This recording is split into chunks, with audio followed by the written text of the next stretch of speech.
எல்லாம் மகிழ்ச்சியாக இருக்கிறீங்களா? எல்லாம் மகிழ்ச்சியாக இருக்கிறீர்களா? கடவுள் அதற்காகத்தான் படைச்சிருக்கிறார். சோகமா துன்பங்களோடு ஏண்டா பிறந்தோம் அப்படிங்கிற நிலையில இருக்க நம்ம கடவுள் படைக்கல. எதற்காக படைத்தார்? மகிழ்ச்சியாக இருக்க. ஏன்னா நம்மை படைத்தவர் மகிழ்ச்சியாக இருக்கின்றார். நம்மளை படைச்ச தேவன் நம்மளை படைச்சதுனால ஆண்டவர் மகிழ்ந்து இருக்கிறார். தெசலோனிக்கருக்கு சொல்லப்பட்டது போல எப்பொழுதும் மகிழ்ச்சியாக இருங்கள், இடைவிடாது எல்லா சூழ்நிலையிலும் நன்றி சொல்லுங்கள். ஆண்டவர் மகிழ்ச்சியாக இருக்கத்தான் ஆண்டவர் அழைத்திருக்கின்றார். முதல் நாளை கடந்தோம். நேற்றைய நாள்ல, இந்த நாள்ல, 2ஆம் நாள்ல இன்னைக்கு ஆண்டவர் தொடர்ந்து அந்த ஆசீர்வாதத்தை தக்க வைத்துக் கொள்ள நம்மோடு கூட இருந்து நம்மை வழி நடத்துவாராக. திருவெளிப்பாட்டு நூல்ல எடுத்துக்கொள்வோம். திருவெளிப்பாட்டு நூல்ல 3ஆம் அதிகாரம் 14ஆம் வசனத்திலிருந்து 22ஆம் வசனம் வரை இன்னைக்கு நம்ம தியானிக்கிற தலைப்பு இதுதான். நீ வெதுவெதுப்பாய் இருப்பாய் ஆனால், நீ வெதுவெதுப்பாய் இருப்பாயானால் என்ன நடக்கும்? உண்மையை சொல்லுங்க. நீங்க குளிக்கிறீங்க, பாத்ரூம்ல கீசர் போட்டுட்டு அல்லது சுடு தண்ணி நல்லா காய்ச்சி வச்சுட்டு ரொம்ப சூடா இருக்கும்போது அள்ளி ஊத்துவீங்களா? கையை வச்சு என்ன பார்ப்போம்? தொட்டு பார்ப்போம். சுடுதா? விரல் சுடுதா இல்லையா? விரல் சுடு. ரொம்ப சூடாச்சு என்ன ஆகும்? கொஞ்சம் பச்சை தண்ணி எழுத்து ஊத்தும். இன்னும் தொட்டு பார்ப்போம். வெது வெதுப்பா இருக்கு. கொஞ்சம் ஊத்தி பார்ப்போம். இப்ப குளிக்கலாம். ஏதாவது குளிர்காலத்துல சில்லுன்னு இருக்குது, டிசம்பர் மாசத்துல தண்ணி காலையில் எடுத்து ஊத்துவோமா? காலையில் எந்திரிச்சோன்னா கண்ணை துடைக்க கூட லைட்டா தண்ணி தொட்டு இப்படித்தான் தொடப்போம். அப்படித்தானே? எதுக்குடா அந்த போய் தண்ணியை, சில்லுன்னு இருக்கிற தண்ணியை எடுத்து மூஞ்சே கழுவானே, கண்ணை தண்ணியோ கொஞ்சம் தண்ணி எடுத்து இப்படி கொஞ்சம் தொடச்சா போதும். நமக்கு என்ன பிடிக்காது? சூடா இருக்க பிடிக்காது, ரொம்ப குளிர்ச்சியா இருந்தாலும் பிடிக்காது. எப்படி இருக்கணும்? வெது வெதுப்பா இருக்கணும்னா நமக்கு ஆசை. ஆனா கடவுளுக்கு வெது வெதுப்பா இருக்கிற ஆசையா? வெது வெதுப்பா இருந்தா என்ன செய்வாரு? துப்பி விடுவார், கக்கி விடுவார். வெது வெதுப்பா இருந்துச்சு என்ன பண்ணுவாரு? துப்பி விடுவார். உண்மையை சொல்லுங்க. காலையில் எந்திரிச்சோன்னா ஒரு பெட் காஃபி குடிக்கிறீங்க, டீ குடிக்கிறீங்க, சூடு இல்லாம இருந்தா குடிப்பீங்களா? குடிக்க மாட்டோம். ரொம்ப சூடா இருந்தா குடிப்பீங்களா? குடிக்க மாட்டோம். எப்படி இருக்கணும்? வெது வெதுப்பா குடிக்கிறதுக்கு ஏதாவது இருக்கணும். அப்படி இருந்தா தான் நமக்கு ஆசை. ஆனா கடவுளுக்கு அப்படி இல்லை. இதுனா நம்ம குளிக்கிறதும் குடிக்கிறத பத்தி சொல்லல. ஆண்டவர் நம்முடைய வாழ்க்கையை பத்தி சொல்லுகிறார். எப்படி இருக்கக்கூடாது? வெது வெதுப்பாய் இருக்கக்கூடாது என்று. இன்னொரு இறை வார்த்தையை வாசிச்சுட்டு அதுக்கப்புறம் நம்ம இந்த வார்த்தைக்குள்ளாக நீ வெது வெதுப்பாய் இருந்தால் விருப்பாயானால் என்ன நடக்கும் என்பதை இன்னும் தியானிப்போம். மத்தேயு 5ஆம் அதிகாரம் 37ஆம் வசனத்தை வாசிப்போம். மத்தேயு 5ஆம் அதிகாரம் 37ஆம் வசனத்துல, ஆகவே நீங்கள் பேசும்போது ஆம் என்றால் ஆம் எனவும், இல்லை என்றால் இல்லை எனவும் சொல்லுங்கள். இதைவிட மிகுதியாக சொல்வது எதுவோ தீயோனிடத்திலிருந்து வருகிறது. மோரார்லெஸ் இதுவும் நம்ம வாசித்த திருவெளிப்பாட்டிலிருந்து ஒத்து போகிறது. ஒத்த வசனங்கள். ஒண்ணு குளிர்ச்சியா இருக்கணும், இல்லாட்டா சூடா இருக்கணும். இடையில இருக்கிறது சரிபட்டு வராது. ஆம் என்றால் ஆம் எனவும், இல்லை என்றால் இல்லை எனவும். சின்ன பையன் யாராவது திருடிட்டா என்ன சொல்லுவாங்க? திருடன்னு சொல்லுவாங்களா? அம்மா கேட்பாங்க, அந்த டப்பால இருந்து காசு எடுத்தியா? இல்லம்மா. ஆமான்னு சொல்லுவாங்களா? 2 போடு போட்டா ஆமாம்மா இல்லம்மா. ஆமான்னு சொல்லுவாங்க, அப்புறம் இல்லைன்னு சொல்லுவாங்க. அப்ப ஒன்னு ஆமான்னு சொல்லு, இல்லாட்டா இல்லைன்னு சொல்ல. 2க்கு நடுவில் சொன்னீங்கன்னா அவன் திருடிருக்கான்னு இருக்கான். அப்ப ஆண்டவர் இதைத்தான் எதிர்பார்க்கிறார். வெதுவெதுப்பா இருந்தால் நான் உன்னை கக்கி விடுவேன், துப்பி விடுவேன் என்று. ஆக இன்னைக்கு ஒரு உதாரணத்தை நம்ம பார்ப்போம். விவிலியத்திலிருந்து 1 சாமுவேல் புத்தகம் அதிகாரம் 2 இறை வார்த்தைகள் 12 முதல் 17 முடிய. இது எதை பற்றி சொல்லுகிறது என்றால், ஏலிக்கு எத்தனை புதல்வர்கள் இருக்கிறார்கள்? 2 புதல்வர்கள். இந்த 2 புதல்வர்களுக்கு ஏலியின் புதல்வர்கள் எப்படி இருந்தாங்க? கீழ்த்தனமான. அப்ப ஏலி யாருன்னு நமக்கு தெரியணும். ஏலி யாரு? குருவானவர். பலிபீடத்துல பலி ஒப்பு கொடுக்கக்கூடிய ஒரு குரு. அவருக்கு பிள்ளைகள் இருக்கிறாங்க. அந்த பிள்ளைகள் என்ன செய்யறாங்க? தீமையான காரியங்களை செய்யறாங்க. என்னென்ன காரியங்கள் செய்யறாங்க? பலிபீடத்துல கறி, அந்த ஆடை ஒப்பு கட் பண்ணி பலிபீடத்துல ஒப்பு கொடுக்கும் போது வெந்து வேகாம இருக்கிறதுக்குள்ள என்ன பண்ணுவாங்க? எடுத்து சாப்பிட்டுருவாங்க. பச்சைய கறி இருக்கும் பொழுது பலிபீடத்துல ஒப்பு கொடுக்கறதுக்கு முன்னாடி என்ன பண்ணுவாங்க? எங்களுக்குள்ள நல்ல பகுதியை தாங்கன்ட்டு எடுத்துட்டு போயிடுவாங்க. அது மட்டும் இல்ல, பெண்களோடு அங்கு அந்த ஆலயத்துக்கு வருகிற பெண்களோடு தகாத பாலுறவு கொள்ளுகிறார்கள். யாரு? ஏலியின் புதல்வர். ஏலி யாரு? குருவானவர். பலிபீடத்துக்கு பலி ஒப்பு கொடுக்கக்கூடிய குருவானவர். ஆனா எப்படி என்ன பண்றாங்க? அவங்களுடைய பிள்ளைகள் கடவுளுக்கு பயப்படல. பார்த்துக்கலாம். இந்த வெதுவெதுப்பானத ஆங்கிலத்தில் ஒரு வார்த்தை சொல்லுவாங்க, இன்டிஃபரன்ஸ். என்னது? இன்டிஃபரன்ஸ். அதாவது பட்டும் படா. அதாவது எனக்கு இதுக்குள்ள யாராவது ஒருத்தர் கீழே வாங்கி விழுந்துட்டாலும் எனக்குன்னு இருப்பேன். எனக்குள்ள அந்த ஒரு உணர்வு இருக்காது. எனக்கு ஆஹா ஒருத்தர் கீழே விழுந்துட்டாங்களே, ஐயோ அங்கிற ஒரு இதுவே வராது. உள்ளம் எப்படி இருக்கும்? கடினமான உள்ளம். அப்ப இதைத்தான் ஆண்டவர் கடிந்து கொள்ளுகிறார். ஏலியின் புதல்வர்கள் 2. அதை வாசிப்போம். 2ஆம் அதிகாரம் 12வது வசனத்திலிருந்து. ஏலியின் புதல்வர்கள் கீழ்த்தரமாக இருந்தனர். அவர்கள் ஆண்டவரின் மீது அக்கறை கொள்ளவில்லை. ஆண்டவர் மீது என்ன பண்ணல? பயம் இல்ல. இன்னைக்கு நம்ம இருக்கிறோம். நமக்கு ஆண்டவர் மீது பயம் இருக்குதா? ஞானஸ்தானம் ஒவ்வொருத்தரும் பெற்றிருக்கோம். 3 பொறுப்பு கொடுக்கப்பட்டிருக்கிறது ஞானஸ்தானத்துல. என்னென்ன பொறுப்பு? நாம் அரசர்கள், நாம் குருக்கள், நாம் இறைவாக்கினர்கள். அப்ப நீங்களும் நானும் பொது குருத்துவத்துல இருக்கிறோம். அப்ப ஒவ்வொரு நாளும் நீங்க பலி ஒப்பு கொடுக்கணும். என்ன பலி? ரோமையர் 12ஆம் அதிகாரம் 1ஆம் வசனத்துல வாசிப்போம். நீங்கள் தூய உயிருள்ள பலியாக கடவுளுக்கு பலி ஒப்பு கொடுக்கணும். அதுதான் பலி. நீங்க ஒவ்வொரு நாளும் நிறைவேற்ற பலி. என்ன பலி? வாசிப்போம். ரோமையர் 12ஆம் அதிகாரம் 1ஆம் வசனம். சகோதர சகோதரிகளே, கடவுளுடைய இரக்கத்தை முன்னிட்டு உங்களை வேண்டுகிறேன், கடவுளுக்கு உகந்த தூய உயிருள்ள பலியாக உங்களை படையுங்கள். இதுவே நீங்கள் செய்யும் உள்ளார்ந்த வழிபாடு. அப்ப பொது குருத்துவத்தில் இருக்கிற நீங்களும் நானும் ஒவ்வொரு நாளும் யாருக்கு பலி ஒப்பு கொடுக்கணும்?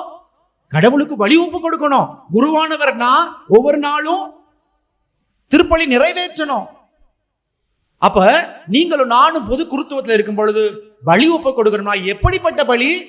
தூய உயிருள்ள பலி. அப்ப ஒவ்வொரு நாளும் நான் பரிசுத்தமான வாழ்க்கை வாழ்வதன் வழியாக நான் கடவுளுக்கு என்ன ஒப்பு கொடுக்கிறேன்? பலி ஒப்பு கொடுக்கிறேன்.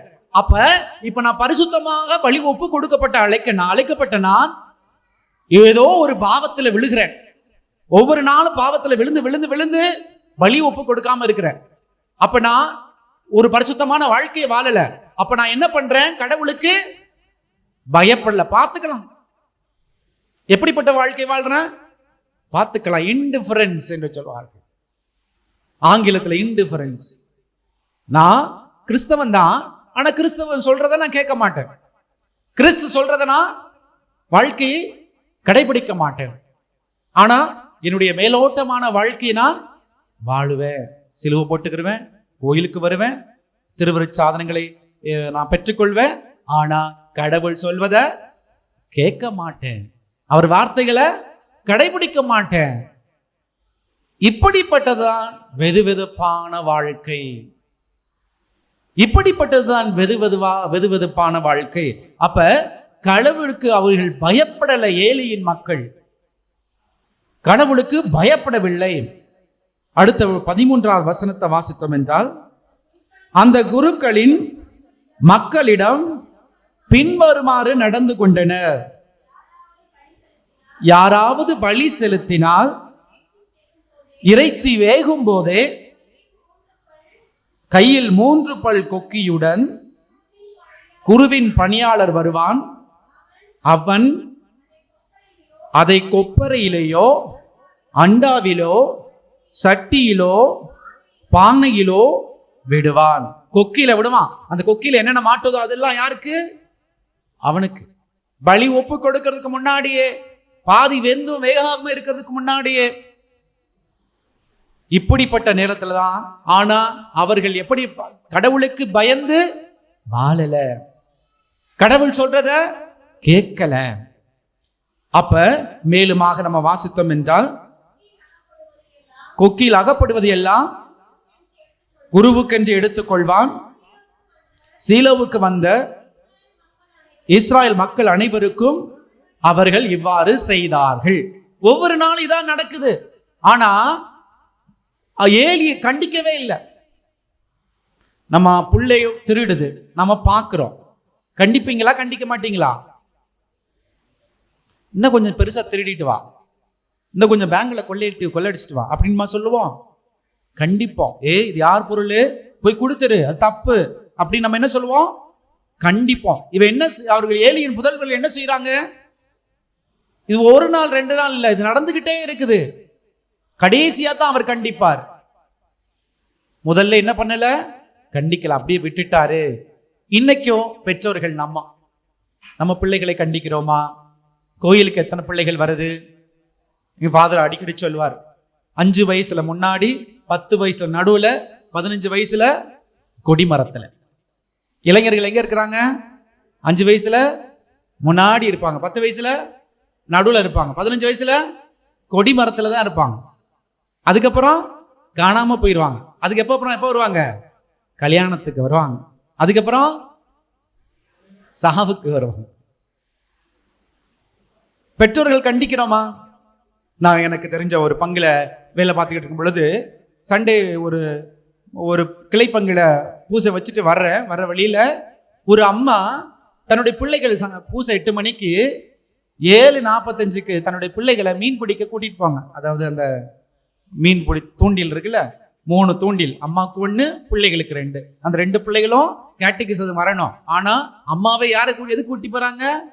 மீன் பிடிக்க கூட்டிட்டு போறாங்க. அப்ப இதுதான் வெதுவெதுப்பான வாழ்க்கை, கடவுளுக்கு பயந்து நடக்காத வாழ்க்கை, கடவுளுடைய கட்டளைக்கு கீழ்ப்படியாத வாழ்க்கை. இப்படிப்பட்ட வாழ்க்கையில தான் ஏலியின் புதல்வர்கள் இருந்தார்கள். மேலுமாக நம்ம வாசித்தோம் என்றால், மேலுமாக வசனம் 17வது வசனத்தை வாசிப்போம். ஆகவே அந்த இளைஞரின் பாவம் ஆண்டவர் திருமுன் மிக பெரியதாகவே இருந்தது. ஏனெனில் அவர்கள் ஆண்டவருக்கு செலுத்தப்பட்ட படைகளை துச்சமாக கருதினார்கள். எப்படி கருதினார்கள்? துச்சமா. நம்மள்ட்ட பேச வந்த எப்படி சொல்ல, சிப்ப அப்படி சொல்லுவோம்னா மதிக்கிறதே இல்லை. அப்ப நம்ம தனி ஜெபத்தை மதிக்கிறோமா? இறைவனுடைய வார்த்தையை மதிக்கிறோமா? குடும்ப ஜெபத்தை மதிக்கிறோமா? கடவுள் கொடுத்த கட்டளைகளை மதிக்கிறோமா? கடவுள் சொல்றாரு பிறரை தீர்ப்பிடாதேன்ட்டு. எத்தனை பேர் தீர்ப்பிடாம இருக்கிறோம்? பொய் சொல்லாதேன்னு சொல்றாரு. எத்தனை பேர் பொய் சொல்லாம இருக்கிறோம்? அப்பனா நம்ம என்ன நினைக்கிறோம்? துச்சமாக நினைக்கிறோம். அப்ப நம்ம எப்படிப்பட்ட வாழ்க்கை வாழ்றோம்? குளிர்ச்சியாகவும் இல்லை, சூடாகவும் இல்லை. எப்படி இருக்கிறோம்? வெது வெதுப்பாக. நான் இப்படியே இருந்தா தான் நல்லா இருக்குது. கொஞ்ச நாள் நான் பரிசுத்தமா இருப்பேன், கொஞ்ச நாள் பாவியா இருப்பேன். திருப்பி கொஞ்ச நாள் 40 நாள் மாலை போடுவேன். அதுக்கப்புறம் திருப்பி பழைய குருடி, கதவை திறடின்னு திருப்பி போவேன், திருப்பி வருவேன், திருப்பி போவேன். அவ இதுதான் வெது வெதுப்பான. எனக்கு பிடிச்சதை மட்டும் நான் எடுத்துக்குவேன், கடவுள் சொல்றத நான் கேட்க மாட்டேன். மேலுமாக நம்ம வாசித்தோம் என்றால் வசனம் 22 இதிலிருந்து வாசித்தோம்னா, ஏலி முதிர்ந்த வயதடைந்தார், தன் பிள்ளைகள் இஸ்ரேலுக்கு எதிராக செய்த அனைத்தையும், சந்திப்பு கூடார வாயிலில் ஊழியம் செய்து வந்த பெண்களோடு தகாத உறவு கொண்டிருந்ததையும் கேட்டறிந்தார். பல நாட்களாக நடக்குது. இப்பதான் அவர் காதுக்கு எட்டுது. ஆனா தெரிஞ்சோம் தெரியாத மாதிரி இருந்தார், தெரிஞ்சோம் தெரியாத மாதிரி இருந்தார். அப்ப அதுக்கப்புறம் தான் அவர் கண்டிக்கிறார். அப்ப இப்படிப்பட்ட வாழ்க்கையில ஏதோ போகட்டும், நான் என் வேலையை பார்ப்பேன், அவங்க அவங்க வேலையை பார்க்கட்டும், நான் கடவுள் சொல்றத, கடவுள் நீங்க அங்கே இரு, நான் இங்கே இருக்கிறேன், எனக்கு தேவையப்ப நான் வருவேன். அப்படிப்பட்ட ஒரு வெது வெதுப்பான வாழ்க்கையில இருந்தால் கடவுள் நம்ம என்ன பண்ணுவார்? என்ன பண்ணுவார்? துப்பி விடுவார். ஹல்லேலூயா, ஹல்லேலூயா. இயேசுவே நன்றி, இயேசுவே ஆராதனை. ஹல்லேலூயா. இந்த சூடான விசுவாசிகள் யாருன்னு பார்ப்போம். சூடான மக்கள், இறை மக்கள் யாரு? ஜெபத்தில் எப்படி இருப்பாங்க? ஆர்வமா இருப்பாங்க, தீவிரமா இருப்பாங்க. எப்படி இருப்பாங்க? ஆர்வமா இருப்பாங்க. எங்க ஒரு ஜெப கூட்டம் நடந்தாலும் என்ன பண்ணுவாங்க? போவாங்க. ஏன்னா அவங்கள என்ன இருக்குது? தாகம் இருக்குது. ஒரு நெருப்பை பத்தி போட்டா என்ன ஆகுமா? பத்திக்கும். அது என்ன பண்ணும்? காட்டையே அழிச்சிரும். அந்த அளவுக்கு அவங்களுக்குள்ள என்ன இருக்குது? ஆர்வமா இருப்பார்கள். அதுதான் சூடான விசுவாசிகள், இறை மக்கள். எனக்குள்ள அந்த சூடு தன்மை இருக்குன்னா நான் என்ன பண்ணுவேன்? ஜெபத்துல என்ன இருக்கும்? ஆர்வம் இருந்துகிட்டே இருக்கும். நான் சோர்வடைய மாட்டேன் ஜெபிப்பதற்காக, இறை வார்த்தையை வாசிப்பதற்காக நான் சோர்வடைய மாட்டேன். ஒவ்வொரு நாளும் என் இறை வார்த்தையை வாசிப்பேன். ஒவ்வொரு நாளும் என்னால முடிஞ்ச அளவு நான் திருப்பலியில பங்கு கொள்வேன். தனிப்பட்ட ஜெபம் எனக்குள்ளாக இருக்கும், குடும்ப ஜெபம் எனக்குள்ள இருக்கும். நான் பிறருக்கு அழுது ஜெபிக்கிற ஒரு ஜெப வீரராக இருப்பேன். ஆத்துமம் கீழே போகுதே என்று ஒரு மன பாறை எனக்குள்ளாக இருக்கும். இதுதான் சூடாக இருக்கிறது விசுவாசிகள், இறை மக்களுக்கு ஜெபம். நம்ம அறிந்து கொள்ளலாம். அவர்கள் ஆராதனையில உற்சாகமோடு இருப்பாங்க. ஆராதனை எப்படி இருப்பாங்க? உற்சாகத்தோடு கலந்து கொள்வாங்க. ஆராதிக்கிறேன் ஆராதிக்கிறேன் அப்படின்னு என்ன பண்ணுவோம்? சில நேரத்தில் தூக்கமே வந்துடும். ஆராதனைக்கு உடல் தான் என்னது? உள்ளத்துல ஆசை இருக்குது, ஆனா உடல் கொடுக்க மாட்டேங்குது. அப்ப இதெல்லாம் என்னது? வெது வெதுப்பான சூழ்நிலையில இருப்பதற்கு சமம். அப்ப சூடாக இருக்கிற இறைமக்கள் எப்படி இருப்பார்கள்? ஆராதனையில உற்சாகத்தோடு இருப்பார்கள். மேலுமாக சாட்சிய வாழ்வு வாழ்வார்கள். நீங்க நம்ம பல புனிதர்களை பார்ப்போம். ஒரு தடவை ஆண்டவருக்குள்ளாக வந்த பிறகு, ஒரு தடவை கிறிஸ்துவின் அனுபவத்தை பெற்ற பிறகு இயேசுவின் சாட்சிகளாக வாழ்ந்தார்கள். பேதுருவ வாழ்க்கை எடுத்துக்கொள்வோம். அவங்க 12 சீடர்கள் என்ன எப்படி இருந்தார்கள்? பயந்து போயிருந்தார்கள், நடுநடுங்கி கொண்டிருந்தார்கள். ஆனால் இயேசு கிறிஸ்துவின் அனுபவத்தை பெற்ற பிறகு என்ன எப்படி வாழ்ந்தார்கள்? எப்படி வாழ்ந்தார்கள்? துணிச்சலோடு. யாரை பத்தியும் கவலைப்படல. எனக்கு தெரிஞ்சதெல்லாம் இயேசு கிறிஸ்து ஒருவரே, அவரை பற்றியே அவர் நற்செய்தியை பறைசாற்றினார்கள். ஆக எப்படிப்பட்ட வாழ்க்கை நான் வாழ போகிறேன்? எல்லார் கையிலேயும் மொபைல் இருக்கு. மொபைல ஃபுல்லா சார்ஜ் இருந்தா என்ன பண்ணலாம்? பேசலாம், ரீல்ஸ் பார்க்கலாம், வேற என்ன பார்க்கலாம்? வாட்ஸ்அப்ல ஸ்டேட்டஸ் பார்க்கலாம், வேற யூடியூப் பார்க்கலாம், வேற நிறைய இன்ஃபர்மேஷன் நமக்கு கிடைக்கும். அதுவே ஜீரோவா இருந்துச்சுன்னா, பேட்டரி ஜீரோ, கால் பண்ண முடியுமா? முடியாது. மெசேஜ் பண்ண முடியுமா? முடியாது. ஒண்ணுமே பண்ண முடியாது. அப்ப நம்ம முழுமையாக சூடாக இருந்தா தான் இறை மக்கள், கடவுளுடைய மக்கள் என நம்ம அழைக்கப்படும். இல்லைன்னா வெதுவெதுப்பான வாழ்க்கை தான் வாழ்ந்து கொண்டு இருப்போம். ஏன்னா கடவுள் நம்மை ஒரு பாவியா இருப்பதற்காக படைக்கவில்லை, பரிசுத்தமாக இருக்கத்தான் நான் படைத்திருக்கின்றார். அதை எபேசியர் 1:4 வாசித்தோம் என்றால் ஆண்டவர் சொல்வார், எபேசியர் 1:4, நாம் தூயோராகவும் மாசற்றோராகவும் தம் திருமுன் இருக்கும்படியாக உலகம் தோன்றுவதற்கு முன்பாகவே உங்களையும் என்னையும் ஆண்டவர் படைத்திருக்கின்றார். எவ்வளவு பெரிய காரியம் பாருங்க.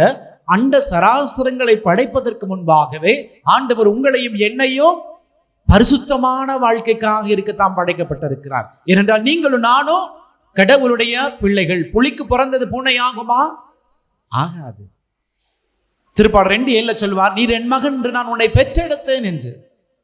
அப்ப சூடாக இருக்கத்தான் ஆண்டவர் நம்மை அழைத்திருக்கின்றார், வெதுவெதுப்பாக இருக்கிறதுக்கு அல்ல. எப்பொழுதுமே அவருடைய பிள்ளைகளாக பரிசுத்தமான வாழ்க்கையை வாழத்தான் ஆண்டவர் அழைத்திருக்கின்றார். இப்ப சூடான விசுவாசிகள், இறை மக்கள். இப்ப குளிர்ந்த இறை மக்கள் யார் என்று சொல்லுவார் என்றால், கடவுளை அறிந்து மறுதலிப்பவர். கடவுளை அறிந்து மறுதலிப்பவர். நான் எங்க பங்குல மோஸ்ட்லி பெண்கள் தான் இருக்கிறாங்க. ஆண்கள்லாம் எங்க போறாங்கன்னு தெரியல. ஓகே, எங்க போறாங்க? அவங்கள எப்ப வருவாங்க தெரியுமா? திருவிழாவுக்கு, கொடியேற்றத்துக்கு, அப்புறம் ஈஸ்டருக்கு, கிறிஸ்மஸுக்கு, அப்புறம் புனித வெள்ளிக்கு கட்டாயம் வந்துடுவாங்க எல்லாரும். மற்ற நாள்லாம் தெரியல. கிறிஸ்துவை அறிந்து மறுப்பவர்கள், மறுதலிப்பவர்கள். கிறிஸ்துவை அறிந்தோம் மறுதலிப்பவர்கள். இவர்களாம் எப்படிப்பட்ட இறை மக்கள்? குளிர்ந்த இறை மக்கள். ஆண்டவர் சொல்றார், நீ சூடாகவும் இல்லை குளிர்ச்சியாகவும் இல்லை, ஒண்ணு கடவுளை ஏற்றுக்கொள்ளணும், இல்லாட்டா கடவுளை இல்லைங்கிற. அப்ப இப்படிப்பட்ட வெளிப்படையாகவே விசுவாசத்தை மறுதலிப்பவர்கள் குளிர்ச்சியாக இருப்பவர்கள். கடவுள்லாம் ஒண்ணும் கிடையாது, வெளிப்படையாகவே கிறிஸ்துவை ஏற்றுக்கொண்டிருப்பாங்க, ஆனா அவங்களே கடவுளை மறுதலிப்பவர்களாக. அப்ப குளிர்ந்த விசுவாசிகள் இவர்கள். அப்ப வெதுவெதுப்பான மக்கள்னா யாரு என்பதை இப்ப பார்ப்போம். கடவுளையும் உலகத்தையும் பிடித்து நிற்பவர்கள். எனக்கு கடவுளும் வேணும், உலகமும் வேணும். நீங்க உண்மையை மனசை தொட்டு சொல்லுங்க, உங்களுக்கு பிடிச்ச சீரியல் போகுது. எத்தனை மணி? இப்போ 7:45. ஆராதனை இருக்குது. இன்னும் எண்ணமெல்லாம் எங்க இருக்கும்? ஐயோ சீரியல் முடிஞ்சிருச்சா, பிரேக் போட்டானா, விளம்பரம் விடுதா, இல்ல பிடிச்சா தான், பிடிக்கலைன்னா விட்டுருங்க. அல்லது உங்களுக்கு பிடிச்ச காரியம், உங்க பிடிச்ச நபர்கள் இன்னைக்கு வர்றாங்க 7:45, ஆனாங்க ஆராதனை வேற இருக்குது. ஆண்டவரே நான் ஆராதனைக்கு பார்க்கறதா, அவரை போய் கூட்டிட்டு வராதா? அப்ப எது? உலகமும் வேணும், கடவுளும் வேணும், பாவமும் வேணும், பரிசுத்தமும் வேணும். இப்படிப்பட்ட மக்கள் தான் வெதுவெதுப்பான மக்கள். இப்படிப்பட்ட சூழ்நிலையில் நம்ம வாழ்கிறோமா? எதுக்கு முக்கியத்துவம் கொடுக்கிறோம்? கடவுளுக்கா அல்லது உலகத்தான காரியங்களுக்கா, பாவ வாழ்க்கைக்கா? இப்படிப்பட்ட ரெண்டுலையும் நம்ம இருந்தோம் என்றால் நம்ம வெதுவெதுப்பான வாழ்க்கையை தான் வாழ்ந்து கொண்டிருக்கிறோம். ஆண்டவர் துப்பு விடுவார். ஹல்லேலூயா, ஹல்லேலூயா. இயேசுவே நன்றி, இயேசுவே ஆராதனை. ஹல்லேலூயா. இயேசுவே, இயேசுவே, நான் என் குடும்பமும் சூடாக இருப்பவர்கள். ஹல்லேலூயா. வெதுவெதுப்பாக இருப்பவர்கள் அல்ல, வெதுவெதுப்பாக இருப்பவர்கள் அல்ல. ஹல்லேலூயா, ஹல்லேலூயா. வெதுவெதுப்பானவர் கிறிஸ்தவர்கள் இன்னொருத்தவங்க யாருன்னா, ஞாயிற்றுக்கிழமை மட்டும் வருவாங்க. மற்ற நாள்லாம் டைம் இருக்கும், வேலை செய்யறவங்களை பத்தி கவலை இல்லை. மற்ற நாள்லாம் டைம் இருக்கும், பூசைக்கு திருப்பலிக்கு டைம் இருக்கும். ஆனா என்ன பண்ணுவாங்க? வரமாட்டாங்க. தனி ஜெபத்துக்கு மனைவிமார்கள் கூப்பிடுவாங்க, வாங்குங்க ஒரு 5 நிமிஷம் குடும்ப ஜெபம் பண்ணலாம். நீ பண்ணுங்க, எனக்கு சேர்த்து நீனும் பண்ணிக்க அப்படின்ட்டு. அப்பதான் ஏதாவது ஒரு பெரிய வேலை வரும். அப்ப ஞாயிறு கிறிஸ்தவர்கள் மட்டும் நம்ம வாழ்ந்து கொண்டிருந்தோம்னா அவங்கள எப்படி? வெதுவெதுப்பானவர்கள். வெளியில் பக்தி, உள்ளே வெறுமை. வெளியில் பக்திமான் மாதிரி இருப்பாங்க, ஆனா உள்ள ஒண்ணுமே இருக்காது. சில நேரத்தில் எங்க வீட்டில் எல்லாம் அந்த கடலை வச்சிருப்பாங்க. எலி வந்து என்ன பண்றோம், அந்த இடெல்லாம் சாப்பிட்டு வெறும் கூடு மாதிரி தான் இருக்கும். ஆனா இருக்கிறதுக்கு எப்படி இருக்கும், கடலை இருக்கிற மாதிரியே இருக்கும். அல்லது எறும்பு கூட, அந்த சித்தெரும்பு கூட உள்ள போய் சாப்பிட்டுட்டு வெறும் தோல் மட்டும் அப்படியே அழகா இருக்கும். பொக்கேன்பாங்க.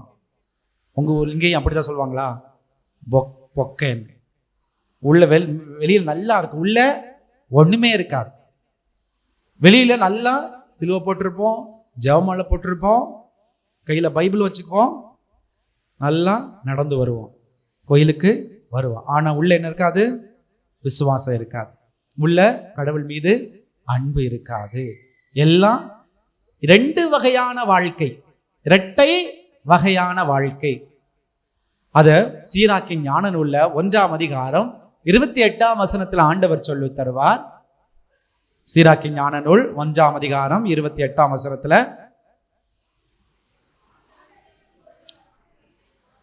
ஆண்டவரிடம் கொள்ளும் அச்சத்தை புறக்கணியாதே. சத்தமா, பிளவுபட்ட உள்ளத்தோடு அவரிடம். பிளவுபட்ட உள்ளம்னா என்னது? ரெண்டு உள்ளம். எனக்கு ஒண்ணு, கடவுளுக்கு ஒண்ணு. எனக்கு பாதி, கடவுளுக்கு பாதி. முழுமையா ஆண்டவர் என்ன சொல்றார்? உன் தேவனை முழு இதயத்தோடும் முழு பலத்தோடும் முழு ஆற்றலோடும் அன்பு செய். பாதிய கணவருக்கும் பாதிய மனைவிக்கும் பாதிய பிள்ளைக்கும் கொஞ்சோண்டு தேவனுக்கும் பிளவுபட்ட உள்ளத்தோடு என்னிடம் வராத, நீ அங்கே இருந்துக்கோ. ஆண்டவர் பிளவுபட்ட உள்ளத்தோடு வர சொல்லவில்லை. யாக்கோப்பு நூல்ல 1ஆம் அதிகாரம் 5, 6, 7, 8 வசனங்களை வாசித்தோம் என்றால், ஞானம் குறைவாக இருப்போர் கடவுளிடம் கேட்கட்டும், அதுவா அவர் அதிகமாக கொடுப்பார்.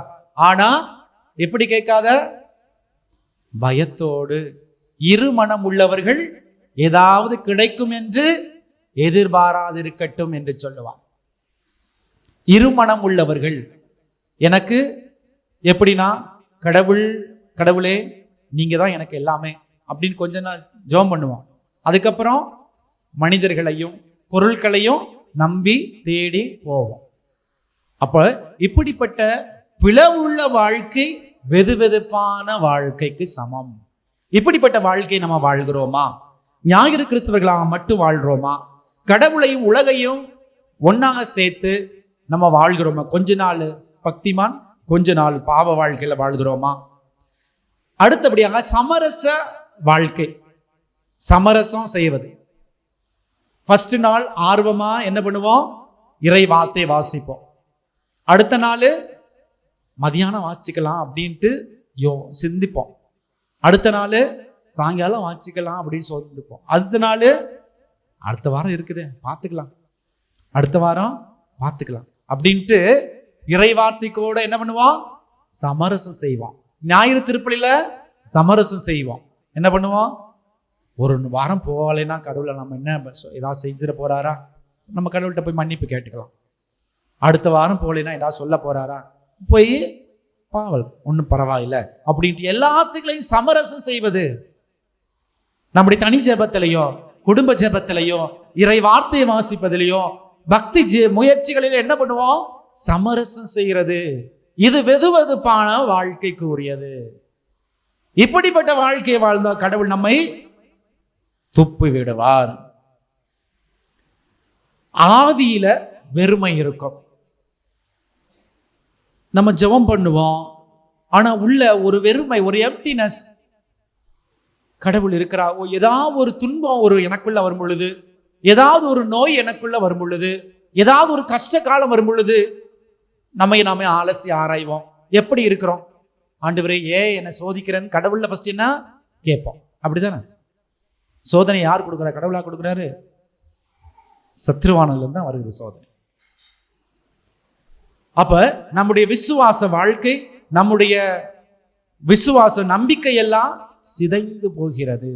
ஒரு கஷ்டம் வரும் பொழுது, ஒரு துன்பம் வருகின்ற பொழுது, ஒரு இடையூறல் வரும் பொழுது நாம் அப்படியே உடைஞ்சு போயிடுறோம். அப்ப ஆவிக்குரிய வாழ்க்கையில ஒரு வெறுமை, ஆவிக்குரிய வாழ்க்கையில ஒரு வெறுமை. தேவனை விட வசதியை தேர்ந்தெடுக்கும் மனம், கடவுளை விட வசதியை தேர்ந்தெடுக்கும் குணம். இப்படிப்பட்ட வாழ்க்கையை வாழ்ந்து கொண்டு இருக்கிறோம் என்றால் நாம் வெதுவெதுப்பா இருக்கிறோம் என்று அர்த்தம். அப்ப நம்ம வெதுவெதுப்பா இருந்தால் ஆண்டவர் என்ன செய்வார்? துப்பி விடுவார். எனக்கு தேவையில்லை நீ போ. எத்தனை பேரை மீட்டார் நோவா காலத்துல? எத்தனையோ மக்கள் இருந்தாங்க, ஆனா எத்தனை பேர் மீட்டார்? 8 பேர் மட்டும்தான். ஆண்டவருக்கு பெரிய ஜனம்லாம் தேவையில்லை. எத்தனை பேரு? சொற்ப பேர் தான். ஆனா உயிரோடு இருக்கும் வரை என் மகள் திரும்பி வர மாட்டாரா என்ற ஒரு ஆர்வம் இருக்கும். உயிரோடு இருக்கும் வரை கடவுள் இரக்கத்தின் கடவுள், ஆனால் இறந்த பிறகு அவர் நீதியின் கடவுள்.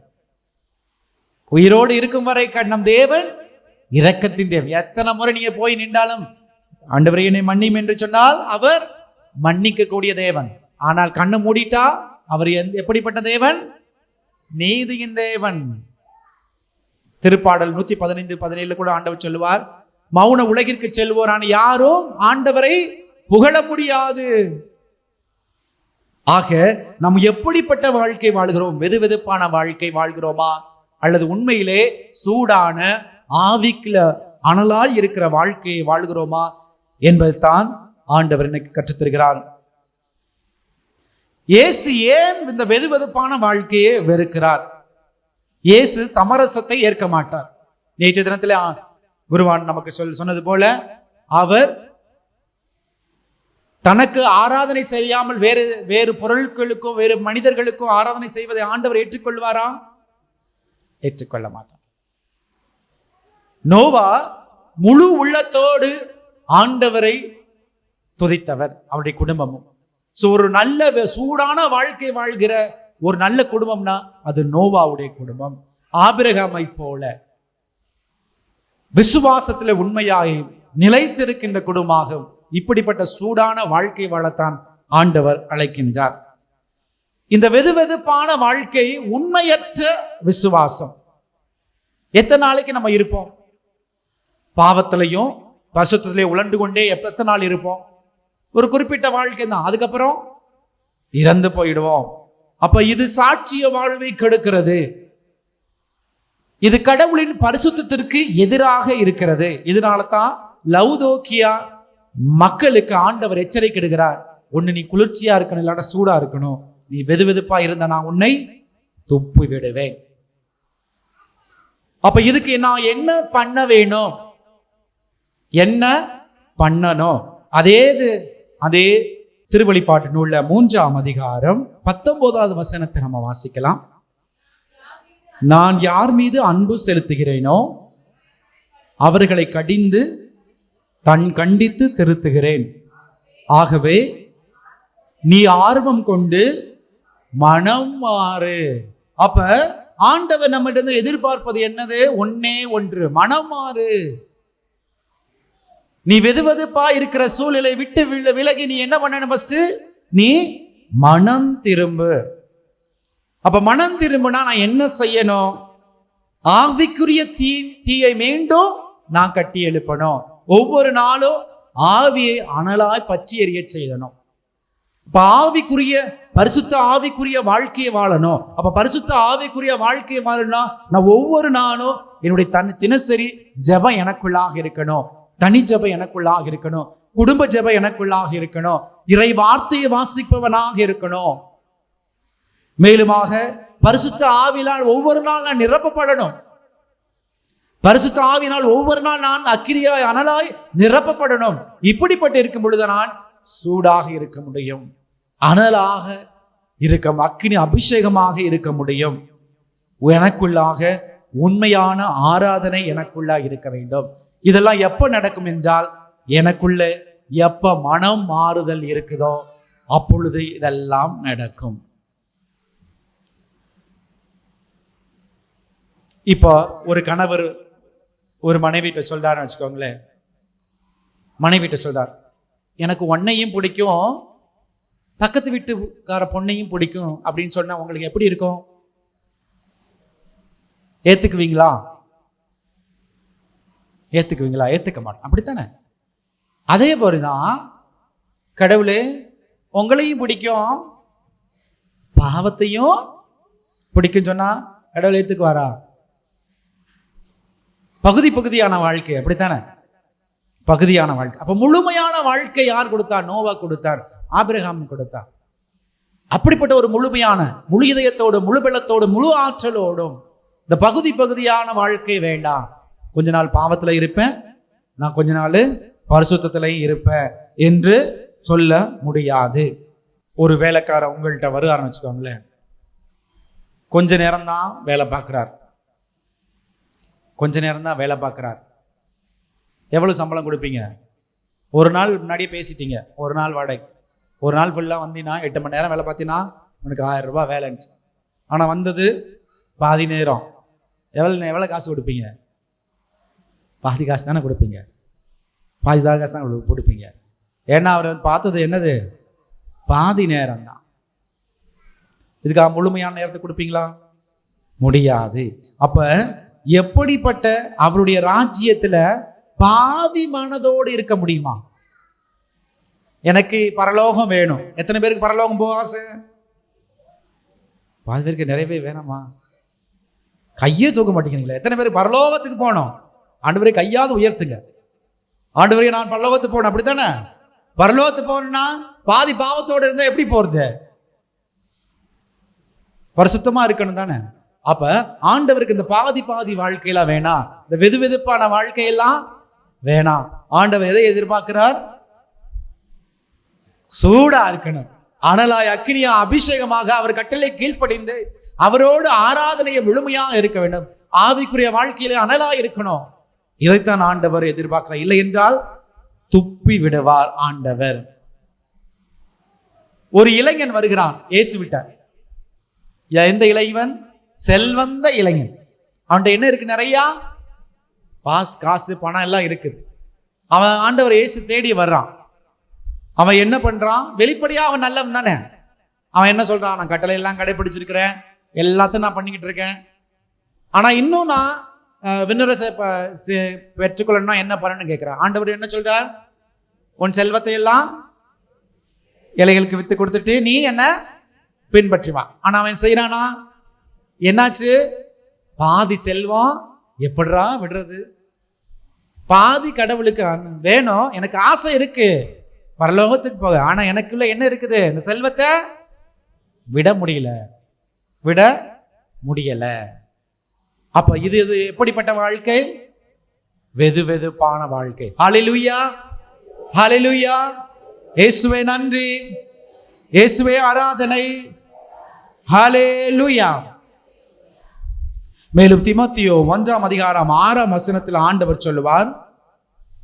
தீமோத்தேயு 1 அதிகாரம் 6 வசனத்துல, உன் தீயை மீண்டும் அனலாய் பற்றி எரிய செய்வாய் என்று. தீமோத்தேயு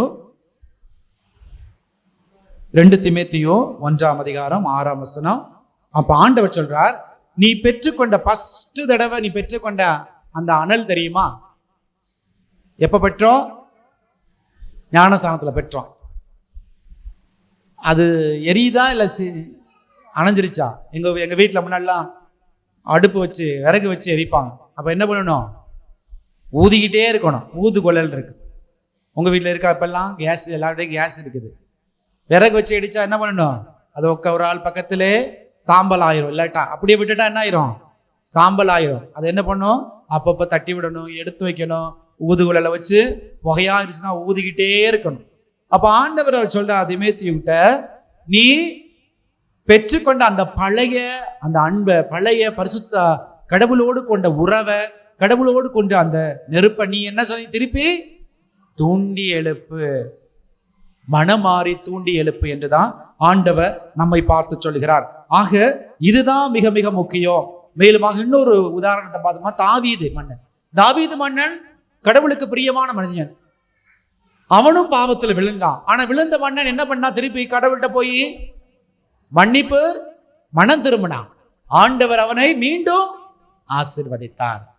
ஆகவே இந்த நாள்ல ஆண்டவர் உங்களை என்னை பார்த்து அழைப்பது, சூடாக இருக்கணும், வெது வெதுப்பாக இருக்கக்கூடாது. சவுல் மன்னன் என்ன பண்ணா? கடவுள் சொன்னார், நீ எதிரிகளிடம் சேர்த்த எல்லா சொத்துக்களையும் அழிக்க சொன்னார். ஆனா அவன் பாதி கொஞ்சம் வச்சுக்கிட்டான். சவுல் மன்னன் பாதி கொஞ்சம் வச்சுக்கிட்டான். அதனால என்ன ஆச்சு? ஆண்டவர் அவனை நிராகரித்தார். ஆண்டவர் அவனை நிராகரித்தார். ஆக சகோதர சகோதரிகளே, இந்த நாள்ல ஆண்டவர் நான் வெதுவெதுப்பா இருந்தால் என்ன செய்வார்? துப்பி விடுவார். எப்படி இருக்கணும்? சூடாக இருக்கணும். வெதுவெதுப்பா இருந்தால் துப்பி விடுவார். அப்ப வெதுவெதுப்பான சூழலில் நாம் என்ன பண்ணணும்? மனம் மாற வேண்டும்.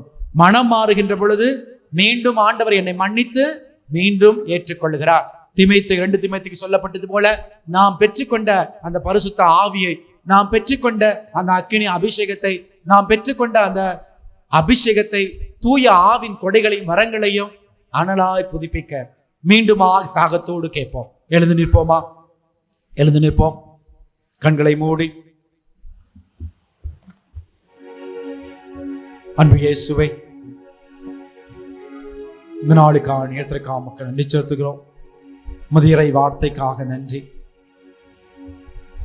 ஏதோ வெதுவெதுப்பாக இல்லாமல் சூடாக இருக்கத்தான் எங்களை அழைத்திருக்கின்றேன். நாங்கள் வெதுவெதுப்பாக இருந்த தருணங்களுக்காக,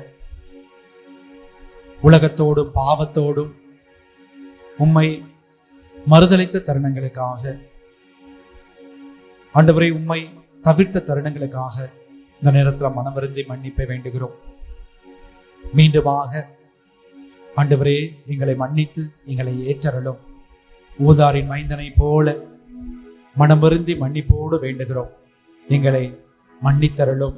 மீண்டுமாக எங்களுக்குள்ளாக அந்த தூய ஆவின் அபிஷேகத்தை அனலாய் நிரப்பியருளும். இயேசுவின் நாமத்தில் ஜெபிக்கிறோம். ஜெபங்கேலும் ஜீவனும் நல்ல பிதாவே.